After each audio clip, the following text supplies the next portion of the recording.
started this last year, where I make videos just talking about my life. I decided I'll make this an annual thing to talk about my life, and what are the things I should drop, the things I should take, or what I feel people should know about me.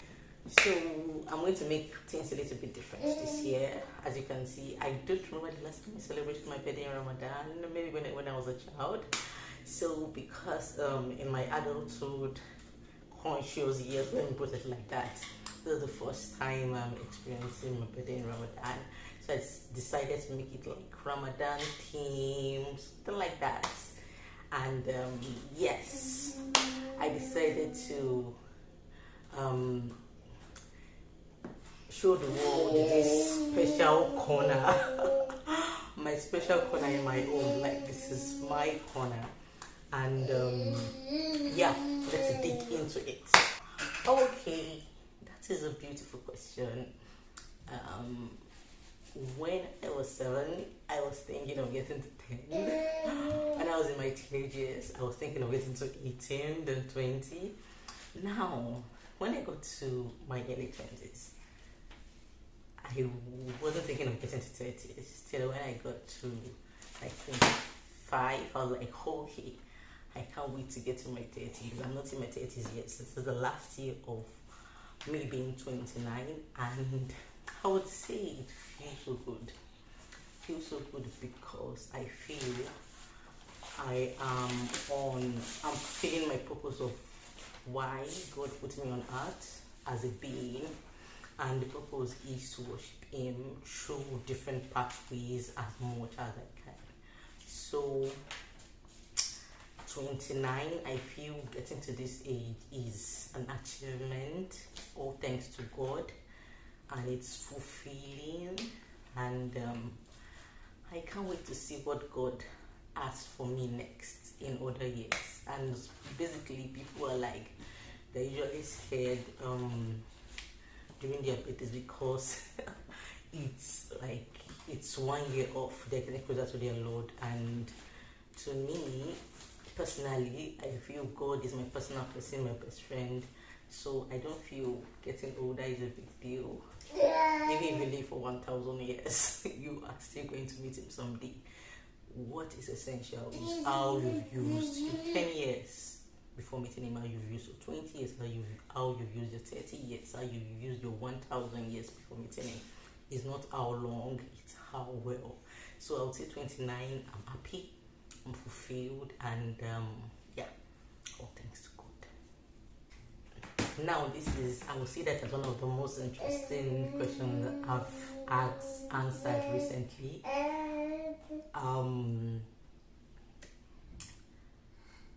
What has changed? A lot has changed. A lot has changed from Azeezat as a child to Azeezat as a teenager, then to Azeezat as in her 20s, as a young adult. So, in my 20s, what has changed? Religious wise, I've changed. Career wise, I've changed. Knowledge wise, I've changed. Personality wise, I've changed. And I would say, summatively, all these changes are for good.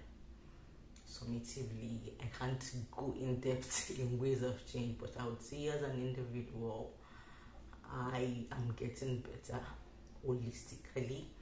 As an individual, I am building myself to be a better daughter, because that comes first, and a better sister, a better aunt, a better wife, a better mother. Yeah, so sometimes we forget in this role, because these are our first roles before any role the society gives us, whether as a medical doctor, humanitarian, or philanthropist. Those are secondary.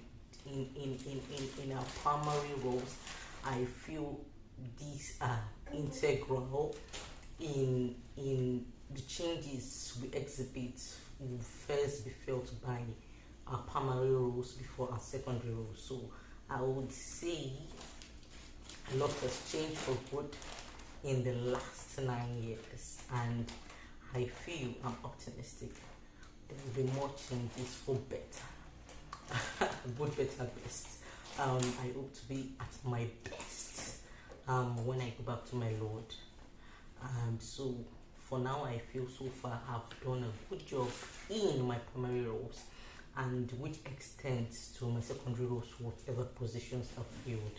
So in the last 9 years, a lot has changed for good. Me knowing and renewing my Lord, me knowing and renewing my family, me knowing and renewing my environment, me knowing and renewing what I want in other aspects of my life. So I feel a lot has changed, but yeah, a lot has changed for good. What? Okay, my top 3 achievements. Basically, I think that's easy for everyone, but we are different. My top 3 achievements: first is my graduation from medical school. That's a big deal for me because that is one pathway I feel God wanted me to go through. So my graduation, then secondly my marriage. That is my second achievement. Because that pathway too is one solidly God took me through two, and God is taking me through. Then my third achievement is the birth of my first child. It was heavenly. So those are my top 3 achievements basically.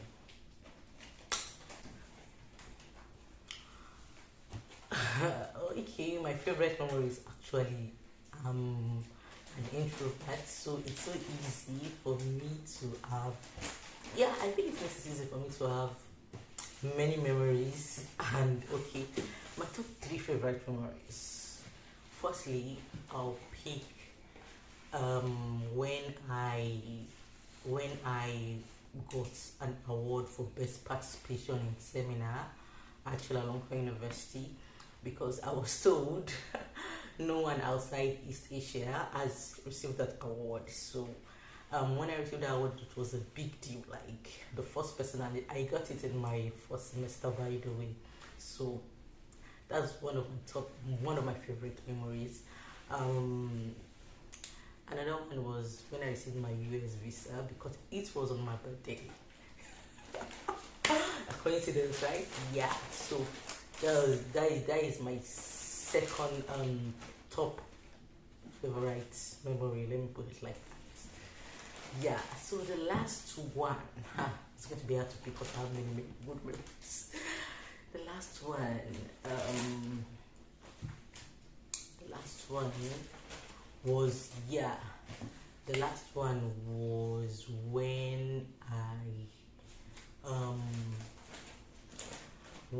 I represented Chulalongkorn University for a fellowship with John Hopkins University. I was the only one outside East Asia. I was the only African, and I was the only female. So that was big for me. That was huge. Not just big, that was huge for me. So that's one of my favorite memories. I'll pick that as my third.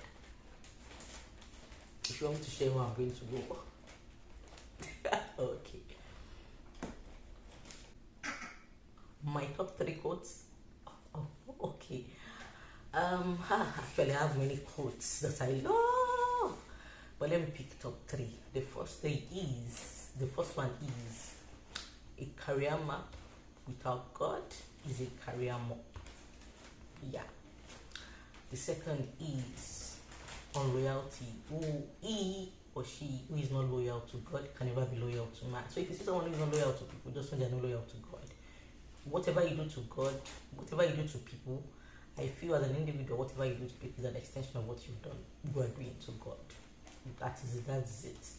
How you act to God is how you just extend it to them. So if you see someone who is wicked, naturally, they are not even kind. They are not even, I don't feel they have a good relationship with God. You understand? Yeah. So who is not loyal to God can never be loyal to man. The third one is The third one is politics in health. Is the dirtiest form of politics across all phases of civilization. And I'll stand my ground any day with this quote. Yes, politics in health is the dirtiest form of politics across all phases of civilization.